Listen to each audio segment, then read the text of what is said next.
بسم الله الرحمن الرحيم. الحمد لله والصلاة والسلام على رسول الله صلى الله تعالى عليه وسلم. ربنا أرنا الحق حقا وارزقنا اتباعه وأرنا الباطل باطلا وارزقنا اجتنابه. ربنا آتنا في الدنيا حسنة وفي الآخرة حسنة وقنا عذاب النار. برزانم همو عسرق لدرسي دوهما أتينا خزمت أذكاري إمام النووي ككتابي زور نايابا وميدكم بركتي أم كتابا دڵمان و ماڵمان و گەڕەک و شار و وڵات و نیشتیمانمان هەر هەمووی ئاوادان کاتەوە. ئەمڕۆ ئەچینە خزمەت بابەتێکی نوێیە کە ئیمام النەووی ڕەزا و ڕەحمەتی خوای لێ بۆمان باسەکە، ئەویش بریتە لە بابەتی فەزلی ذیکر کە دوو ئاەت لە ئاەتە پیرۆزەکانی هێناوە، یا با بڵێم ئاەتێک لە ئاەتە پیرۆزەکانی باس کردووە. ئەفەرمێ خوای گەورە لە قورئانە باس ئەکا کە نێر و مێ مسلمانان لە شوێنێکە جیا ئەکاتەوە. طبعا هەرچی سیغی قورئان هاتووە ئەگەر بە سیغەی مذەکەر هاتبێ مذەکەر و مؤنەس ئەگرێتەوە. بابێکمان هەیە لە بابی عەرەبیا پێوێتێ بابی غەلەبە. بۆ نمونە ئێمە مانگ و خۆر، شەمس و قەمەر هەردووکیان پێکەوە شەمس مؤنەسە قەمەر مذەکەرە. کاتێک کە باسێکیان لە قەمەران کە ئیکەینە مثەنە، دائیمە زمانی عەرەبی ئەوە بۆ تەغلیبی مذەکەری بەسەر مؤنەسە کردووە. لهجه قرآن شكل لهجه عربية يا زمان عربية أم لهجة تواجدي هي لكوا خوا فرمانك كربي ببياوان بل يا أيها الذين آمنوا أي كسانك إيمان تان هي نيرو مي أجريتوا لشوينك أخوي جورا لقرآن جان أكاتو نيرو مي هردو كان باسكا توجهي خطابي خوا برامبر بنير هي وبرامبر بمشي أيش أفرمي إن المسلمين والمسلمات والمؤمنين والمؤمنات حتى أخير آياتك أفرمي والذاكرين الله كثيرا والذاكرات أو بيواني كذكري زور أكن أو آفرتاني كذكري زور أكن هردو كان باسكا أعد الله لهم مغفرة وأجرا عظيما. خواهي قورا مغفرة ليبردون وأجرك زور عظيم وقوري وداناون آية كين أواني ذكري خواه زور أكن شكو خواهي قورا نفرموا والذاكرين والذاكرات، فرموا والذاكرين الله كثيرا والذاكرات هردو كان أو أفرتان أو بيواني كذكري زور أكن نكتنها ذكركن. أبو هريرة رضي الله عنه قال بلا صحيح مسلم وارد أبو من أجرته وإمام النووي أيهنا أفرمي الرجل كان في غمريان صلى الله عليه وسلم فرموي سبق المفردون فرموي أو كسانك ومفردا بيش همو كسكوتن وتيان أي في غمري صلى الله عليه وسلم أواني كان كمفردا خوان تاكر وتولى خلقي خوان جاكر وتولى خلقي. وما المفردون يا رسول الله صلى الله عليه وآله وسلم فرموا الذاكرون الله كثيرا والذاكرات أو بيواني ذكري زور أكن أو أفرتاني ذكري زور أكن خوان جاكر وتولى خلقي بيش همو خلقي كوت أواني كذكري زور أكن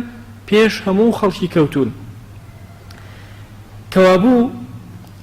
الذاكرين الله كثيرا والذاكرات كما أوان ذكر كان لنا خلق جاء أكرنا وأناسرنا وبذكر ويبقى أوتي مفرد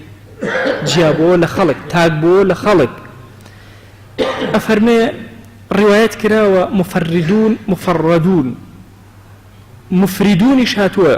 همي هاتوا أو رواياتنا بالتشديد وبغير تشديد بلان واباشترا للروايات كابلي المفردون أو بخوانيته. أفرمي بزانا أم آية بيروزا صاحبي أم كتاب زور هولي داو بوي تواو شارزا بيلي اختلاف هي لويك چما نايك أدا إمامي واحدي لابن عباس وجراويته وفرموي كين أماني زور ذكركن فرموي دواي نيرجكان ذكركان قد ترقناكن أوانا كيذكرون الله في أدبار الصلوات لدواي نيرجكان دائما ذكر أكن وغدوا وعشيا ذكر بيانيان وإيواران قد ليادناكن وفي المضاجع كراكشن لسرجي إلا ذكر أكن هركاتي خبريان بويا وذكر أكن هركاتي روشنا دروا هاتنا ولا مالا وذكر أكن واتجيانيان بذكر دوريان دوا بذكر بدانشتنا وبيوا براكشانا لهمكات كان ذكر يادي رب العالمين أكن. مجاهد أفرمي كيك التابعين أفرمي لا يكون من الذاكرين الله كثيرا والذاكرات حتى يذكر الله تعالى قائما وقاعدا ومضطجعا. أفرمي هيش كسي جنابته أو كسي كذكري خوي زور كردبه إلا مقر ببيه وبدانشتنا وبراكشانا وذكري خوي قوري كردبه. عطاء أفرمي هر كسي بين نجاكي بتواوي جيبجيكا لناو أم آيات بيروزات جيكي أبيتو والذاكرين الله كثيرا والذاكرات جيكي أبيتو أما الرأي زانانا لسري لفرما يشتكى هاتوا أفرمي هر بيارك جنكي خوي خبر كردوا هر دو كان هالصان للشوي أنقوستا تشاو كز آقاي لينيا دور كان نيوجيان كل برخاتي خوا أو شواء نسرين الذاكرين الله كثيرا والذاكرات لو أنا تومار أكرين كذكري خوان زور كردوا أو شواء أفرمي ابن صلاح الشهر زوري رحمة خوي لبي بي وتراوى أو بشت شنك أتي تناو ذاكرين زور قورو أو أنا كذكري زور أكن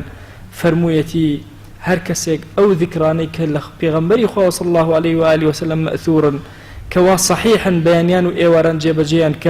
لحالة كان أنواع جور حالتك إنسان ذكري بودان راوة إثر بيش دزنيوجة دواي دزنيوجة جلة بركرنا بيلا ولا بيكرنا داناني جلة كان چونا مالا هاتنا دروي همو جياني خوي رازان دو وكو بيغمبري خواه صلى الله عليه وآله وسلم ذكر مأثورة كان خوان أو لو كمالانا حسابك لك ذكري زوريان كردوا ولا ذاكرين الله كثيرا والذاكرات حساب أكرن